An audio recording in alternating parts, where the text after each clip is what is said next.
imitima, babatemye imitima, noneho muri jenoside babatemya umubiri, imitwe n'ibindi, ariko mbere yabo badutemye imitima. Arandyamisha akubita mu birenge, mva amaraso menshi cyane, ariko nanga kubivuga kugira ngo mama wanjye atazanyanga, nanga kubivuga na n'ubu iyo byibutse. Yamaze umwaka rero afunze, mu gitondo bazaga kumuha icyayi, ubwa mbere bamubwira ngo bagiye kumuha icyayi muri prison, bazanye kumpa icyo cyayi kwari ukumufata umutwe we bakawubita ku nzu inshuro 10 umwaka wose, nicyo cyayi cya mu gitondo. Ariko mama wanjye ntiyahise apfa uwo mwanya, yakomeje agiye kubona buri mwana w'umunyeshuri yigishaga mu mwaka wa 6 primaire w'umukobwa, araje aramubaza, aramubwira ati ushobora kunkiza kanjyana kwa muganga kankuramo ibyuma. Noneho ntiyabikora uwo mwana w'umukobwa, yari afite imyaka mike ya 14, ahubwo afata cya cyuma agitera neza mu papa wanjye. Ngira ngo yarahunze, yambaye neza nk'uko mbona abantu bambaye neza hano, yambara kositime, yambara neza, aragenda arahunga. Ariko ageze ahantu kuri centre ahura n'abantu baje kwica umwe, umusore umwe sinumva uko yitwa, amuca umutwe utakara hariya n'igihimba gisigara. Kuko arashorera yica abana be 4.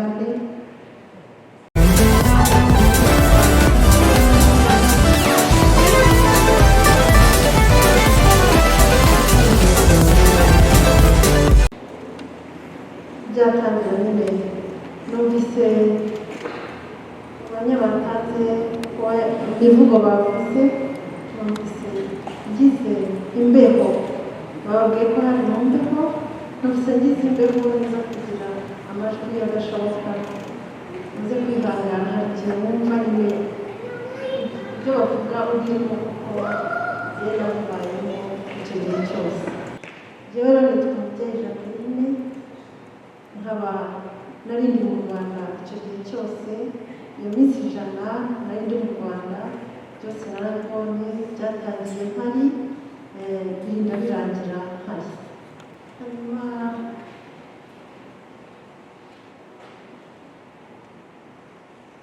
ni ukuvuga ngo njya kuvuga gake ntabwo ingero z'ibyabaye mbere bibereke ko byateguwe igihe kinini. Ndavuga rero guhera ibyo nabonye mfite imyaka 8 cyangwa 7 muri 2026. Ndavuga ku babyeyi banjye, ni ukuvuga ko wanjye yari umudirekiteri w'amashuri ahantu hitwa Imyumba, na mama wanjye agakora kuri icyo kigo. Muri 2026 rero na inspekiteri w'amashuri mukuru bohereje abantu basanga papa wanjye mu biro, baramufata bajya kumufunga. Baramufashe rero baragenda baramufunga, amara umwaka afunze, bamufungiye mu gukora umututsi, ngo nta mututsi ugomba kuba umuyobozi w'amashuri. Hanyuma nimugoroba tuvuye kwiga, mama aradufata ngo tujye kureba papa muri ofisi ye, dutahe nk'uko byari bisanzwe, turamubura. Tugeza nijoro twamubuze, mama wanjye ajya kumushaka, abaza abayobozi, baramubwira ngo ntazigera amushaka, azongera kumubona kera. Papa wanjye rero yamaze umwaka, ariko hagati aho mama wanjye nawe bamufata bamujyana kwigisha kure cyane, kugira ngo ntazajya ataha. Bari barugarije ibirara ngo bijye bimufata mu burekeye, bimufate ku ngufu mu ishyamba cyangwa mu ikawa avuye ku kazi. Ubwo ntabwo navuga, ntabyo nzi niba baramufashe, ntacyo yabitubwiyeho ku ngufu. Gusa hashize n'iminsi Burugumesitiri yohereza amabandi aza mu rugo, apakira ibintu byose, basiga nta kintu na kimwe dufite. Mama wanjye agiye kumubaza ko badutwariye ibintu, aravuga ngo niwe wabikoze meya. Ariko hagati nyuma y'umwaka papa wanjye yarafunguwe, ariko aza yarayangiritse mu mutwe, niyo mpamvu nababwiye ko babanje kudutema imitima. Yaje arwaye mu mutwe kubera gukubitwa kunzu buri munsi. Nyuma rero mama wanjye abonye ko ibintu bimeze nabi aratoroka ajya gukora muri komine yitwaga Mugusa, ava mu yo twari turimo asiga atubwiye ngo ntimuzavuga aho nagiye kuko bazamukurikirana banyice.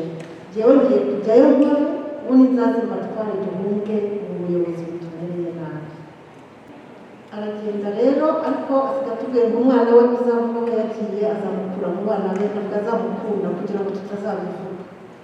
Asigana na papa urwaye mu mutwe utubwira ngo nimujya kwiga muzaba intellectuel, muzaba abantu bazi ubwenge bazabafunge kuko abatutsi batari barize nkanjye bafunzwe igihe wafunzwe kuko nize. Mugomba guhagarika kwiga ntimuzaba aba intellectuel kugira ngo batazabafunga.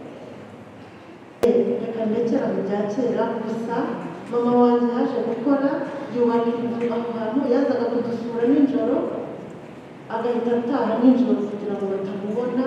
Yubaka inzu araza aradutwara nijoro atujyana muri komine baratubura twese turamutwara abarwayi turamutwara dutangira kubaka ubuzima.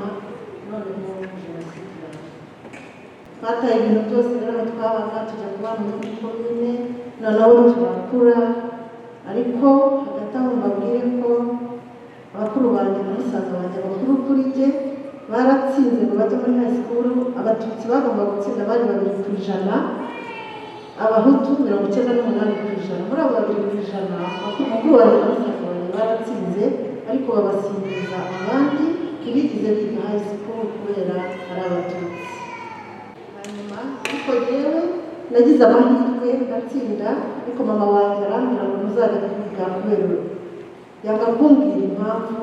Ariko jyewe ntibankuyemo, narize niga high school ndayirangiza. Icyo ntakoze muri university kuko abatutsi bajyaga muri university sinzi niba na zero nayivuga ku ijana. Reka rero duhite dusimbuka kuko ibintu ni byinshi, wavuga byinshi ngo uzabirangize ni byinshi cyane. Mise nsimbuka njye muri jenoside. Jenoside irabaye, leta mutavuga vuba. Umuryango wanjye twari abana 6 na data na mama. Ndavuga ko bishe abo nabashije kubona n'abashyingura bahera muri data. Nyuma hari umuntu papa wanjye ngira ngo ababyeyi baje yigize yica n'ubu arahari. Niba babonye ukuntu papa wanjye bamutemye, noneho nimugoroba aza kwihisha aramukuraho, aragenda aramushyingura, arenza mu mucaka ahantu yamushyinguye nta gitaka cyari gihari, arenza ashyiraho uturabo. Hanyuma turakura aramushyingura, nyine ateranya umutwe n'igihimba aramushyingura. Yari umuhutu ariko ntiyigeze yica, yaranze, yarabeshyaga gusa agahora agenda muri bo, ntiyigeze yica umuntu n'umwe. n'ubu arahari arakora. Niwe rero wampamagaye muri 97 arambwira ati yantumye, arambwira ati nabonye papa wawe. Ariko jyewe nagiye kumureba nzi ko ari muzima. Yarambwira ngo nabonye papa wawe, ngo ngwino nzakwereka aho papa wawe ari. Ngenda nzi ko ari muzima, anjyana aho ari, mbona aracukuye, nta nubwo yagize ngo aramenye, nabonye ko yari yambaye ndamumenya. Hanyuma icyo nakoze naributse cyane, ariko ngeze aho ndagaruka turamushyingura mu cyubahiro muri 97 muri Monima ahantu iwacu. Hanyuma mama wanjye yishwe n'umuhungu yari yarariye segonderi. Ni ukuvuga ngo yari umwana w'umukene duturanye w'umuhutu.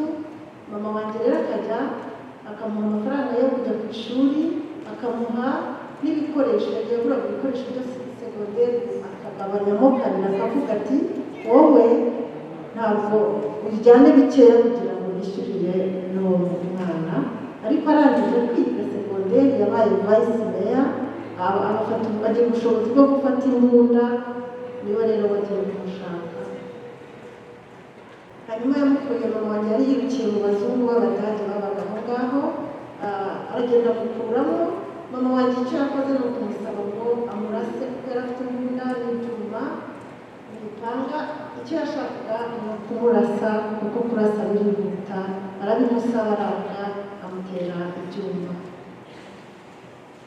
Noneho mukuru wanjye rero yitwaga Murungiwa Marie Louise, yari yarashatse umugabo, yari afite umwana w'imyaka 4, ako kana yari anatwite uruhinja nkuru.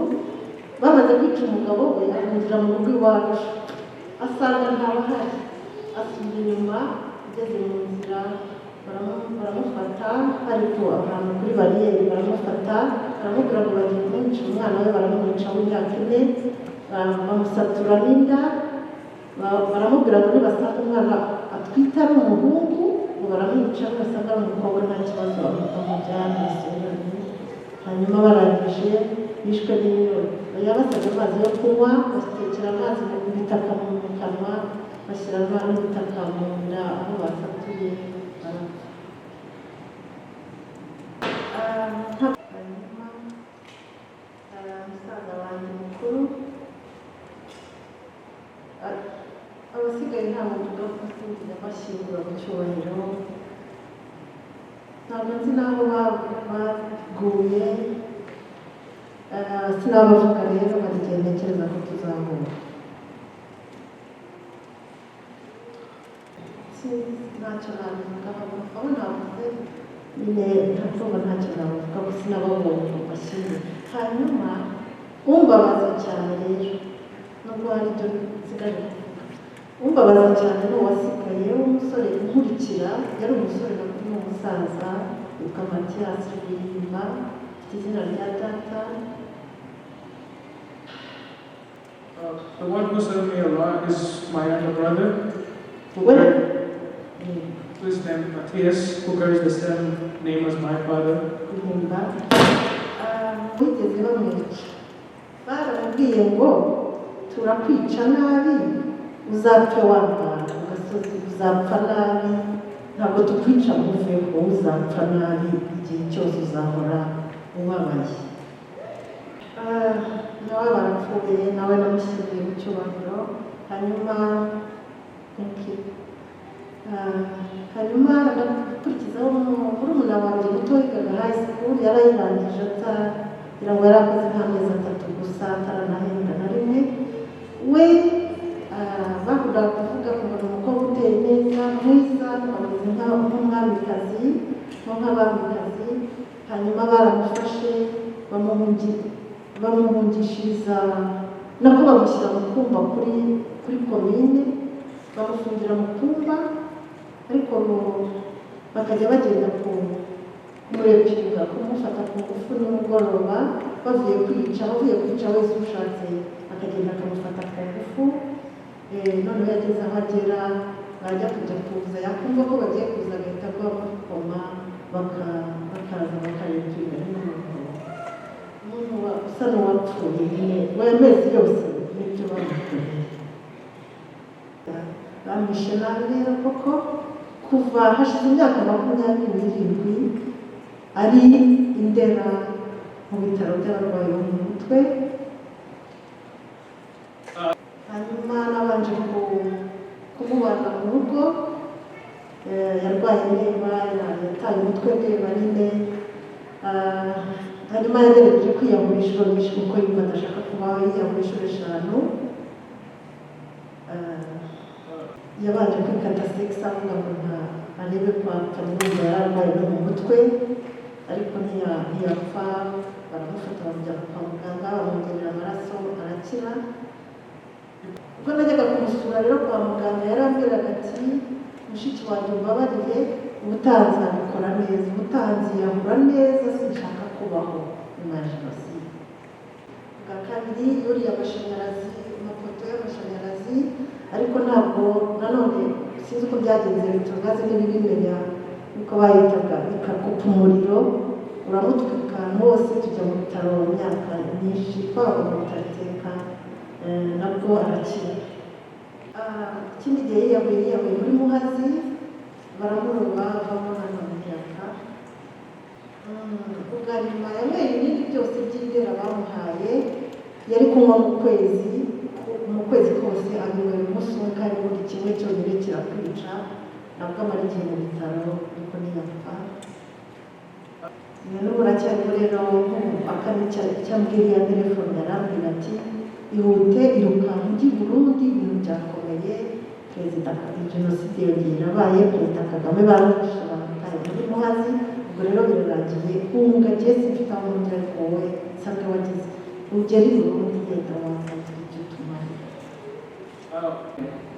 Ubwo rero ibibona mu mutwe twarasenze, twakoze ibintu byose, gukira byaranze, ahasigaye nyine n'ahagaze. Reka ndetse mfite na murumuna wanjye w'i Kigali yarashatse abana batandatu. Njye mfite babiri, harimo Liza Ande n'undi mugabo uri mu Rwanda ufite umwana w'imyaka 5 n'umugore arubatse. Jenoside igiye gutangira ahantu narindi twabonye ntabwo twamenye ko ari jenoside, hahitaga amabisi menshi y'abasore batojwe kwica vuba no gusenya amazu vuba bari mu mabisi, ariko twababona twabareba muri ayo mabisi bagakora ibintu ntigeze numva nabyumvise aho jenoside ibereye, bagafata hano ku zuru gutya bagafata na hano, byerekana ngo abatutsi muri hafi gupfa. Nihute rero bahise batangira kwica kuzimarirwa byose. Umunsi wa ndavuga umunsi wa mbere ubundi bitajyamo hagati, ni ukuvuga ngo umunsi wa mbere nabonye abantu baje bisize ingwa mu maso, bamwe bambaye n'amashara y'ibiti birebire, baraza batangira gusenya inzu aho narindi, n'abantu twari turi kumwe turasakuza turavuga ngo iyo nzu murayibona iki mwabagome. Bahita rero batera umwambi wahitanye umuntu twari turi kumwe, ako kanya twese duhita twirukanka mu bihuru, n'abahutu twari batabizi, hari abakobwa bato batari babizi n'abahungu batari babizi, twese turiruka tujya mu bihuru, ariko bahita batanga itangazo ngo abahutu bagaruke, ibyo byose birareba abatutsi, bigiye kuba birareba abatutsi. Abahutu rero bahise basubira mu ngo zabo, abatutsi bakomeza kwirukanka, ntabwo byahereye. Ubwo rero ndumva ngiye guhita mvuga ibyo hagati, kuko sinavuga uyu munsi kugira ngo nze kubirangiza vuba, nahera hagati kuri kure. Ubwo rero ndavuga iminsi yagiye iba ikomeye cyane. Hari umunsi umwe gusa wanyumije, hari iminsi ikurikiranye nk'ibiri ya nyuma. Hari umunsi umwe mu minisita witwa Nyiramasuko, kuko i Butare bari bataratangira kwica abakobwa, Nyiramasuko aza ahantu twari turi, atanga urugero rwo kwica abakobwa n'abagore, afata umwana wigaga high school, bacana umuriro, duhari twese batuzanye, bacana umuriro bamushyiramo baramutwika. Bahita bamenya ko bagomba kwica n'abakobwa n'abagore. Bahita rero, ariko jyewe nahise mbaho niruka, kuko umuntu twari tuhagararanye yarambwiye ngo ese hari undi mugabo bari bamaze kumutema arahaguruka, arambaza ese Jacqueline ko babonye ko abatutsi mufite umutsi ukomeye umeze nk'uw'imbwa mutajya mupfa, baramutemye arahaguruka. Menya ko ndi bukurikireho mpita ncere njya kwisha mu gihugu. Nyuma rero baravuga ngo byari ku mpera, baravuga ngo mushaka abantu byibura 100 mukura mu bihuru mubice. Ubwo bazanye abantu 100, nanjye ndimo, barabica bose, sigarana jyewe n'umuhungu wanjye, nari mfite umwana w'imyaka 3, sigara jyenyine, ariko turi mu maraso y'abantu 100, nzi ko nanjye napfuye, ariko n'undi mugore umwe afite umwana, ariko we yanze kuvamo ngo ahunge. Imvura yaraguye, amaraso atuvaho, tubona ntitwapfuye, wagakoraho umuntu utapfuye, noneho mvamo jyewe ngenda mbakandagiraho, kuko ntiwari kubona aho unyura n'ubu birambabaza, ubona kujya kwihisha, wa mugore yakugenda ngo baramwishe. Hanyuma ngiye nihisha, bahita baza gusenya inzu yari iri hepfo yanjye, ariko hari ibirara byo ku isoko najya nkuramo amafaranga ntahembwe n'umwarimukazi, nibo baje bambonye muri icyo gihuru, barambwira ngo uceceke turaza tugukuremo. Noneho bamaze gusenya ya nzu, baraza bankuramo baramujyana mu nzu banzanira n'ibiryo n'umwana hanyuma ngiye kubirangiza mwihangana ariko bamaze kunshyira muri iyo nzu haza umugabo arambwira ati nje kukwica ndamubwira nti mbabira winicage nta nubwo ndi umututsi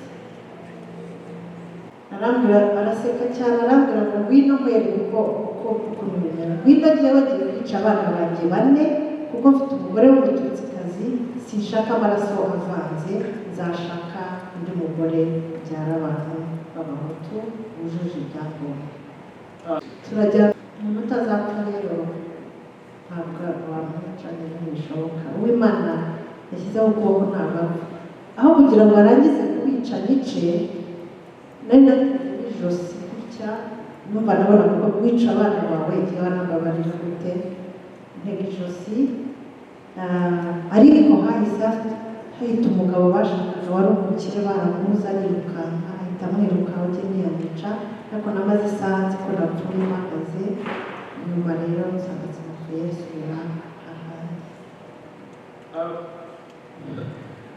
tuye hahandi rero niho haje agasirikare gatoya kambwira ko nari ndi kuri lisiti ya mbere nimugoroba ko ndi kuri lisiti ya mbere nimugoroba ko hari abasirikare barwaye sida bari buze kuturepinda kudufata ku ngufu ariko bohereza utwo dusirikare duto ngo tuze turebe neza niba tukiri beza tugikomeye kuvaho gufatwa ku ngufu hanyuma niko kaje ariko ntikamenya ngize Imana kuko nababwiye ko Imana iyo yavuze ngo uzapfa ntabwo upfa izi Mana nsanga mu mukozi nakoreshaga nk'umugeni ntiyamenya kuko nari narataye ibiro byinshi mfite 39 mweretse indangamuntu amenya ko ari jye arambwira ati ntabwo ndi butume bakurepinda bagufata ku ngufu ndakuvugisha aramvugisha ntabwo bize afatwa ku ngufu kuko abafashwe ku ngufu icyo gihe barwaye sida bamwe barapfuye abandi bagasa nabi hanyuma rero aranjyana aramvugisha ageza ku bitaro harimo abantu bapfuye ashaka kuhansiga ndanga hari abantu benshi bisanze barabisha abantu bari mu bitaro b'abatutsi ntabwo kubasigaye nyine ndamubwira uraguma niba wowe wifuza kunkiza cyangwa ndagukurikira nuko araharara ariko nkaba ndakwizeye neza nawe ko wabwanishe hanyuma rero nyuma arantwaza umwana kuko hari amabariyeri menshi agishaka abatutsi basigaye bari bategereje ko bizana twatwarabwira usigaye wumva wakwijyana bakakwica hanyuma aza kunsiga rero ahantu arigendera sinzi bye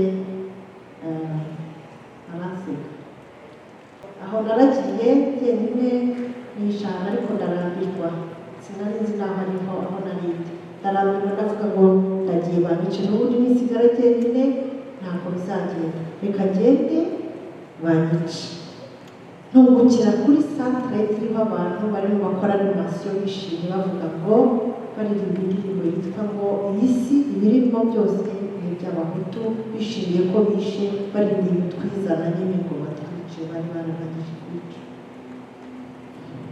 hanyuma gitunguka baza biruka baje kumpema ari benshi n'imipanga myinshi hanyuma umugabo wari uyoboye abo bantu aravuga ngo bareke kuntema araza arandeba nsanga nyine n'umugabo nabenze nyine umukobwa mutoya naramwanze ko n'umugore we hanyuma aravuga ngo warambenze ariko ngiye kugukiza umwana wanjye yaranarwaye cyane ahita arambwira ngo ukorere kinini nzanira umwana kwa muganga ariko nimara gukora ibyo nzamutira umugore n'ubundi warambenze utuma ashaka uwo nashakaga uzaba umugore wanjye ariko ndabanza kujyana ahantu bakugaburira ukibuhe use neza nzabone no kugira umugore avuza umwana wanjye anjyana mu rugo abaha ibiryo byo kujya bantunga maze gusa neza ubwo baburanyije ko ngiye kuba umugore we ariko inkotanyi zahise ziza byose biragira gutyo hanyuma kugira ngo zahise zikwira muri Butare wenda nazo kugira ngo umuntu ave mu masasu hari amasasu menshi nyine barwana ukajya kubitaho ukajya bakakubita ariko barajya kutwereka inkotanyi zari zafashe abantu, aratujyana agira ngo bamufate nk'umuntu waduhishe, ariko twari ukubeshya ntabwo yize kudusha, hanyuma tubona inkotanyi ziradukiza. Ubundi turiho nyine turakomeye, tuhagarariye abacu bapfuye, turagira ubuzima bugakomeza, turabyina, turaseka, turakora ibintu, tugomba kubaho.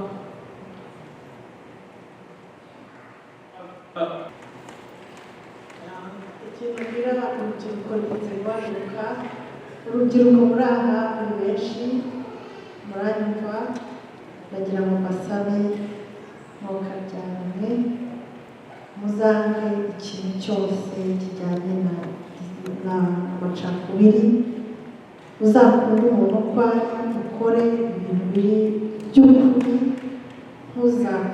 niyo ari umubyeyi wawe uzakubwira ngo anga kanaka kubera uko areshya, kubera uko angana, kubera uko asa, kubera ko ibyo bintu uzabyange, ndabibabwiye ngo umubyeyi nitwa n'umubyeyi Jacqueline, ndabibabwiye muzabikurikize, kuko mutabikurikiza isi izaba mbi kuko yari yaturiye icyo gihe.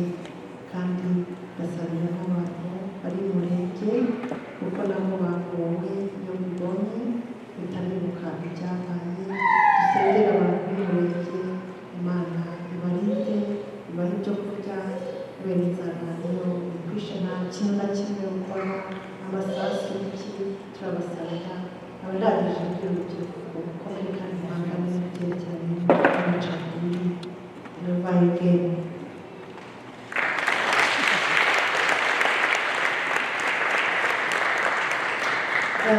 Nubwo twatinze akaririmbo tugiye kuririmba, I can translate that.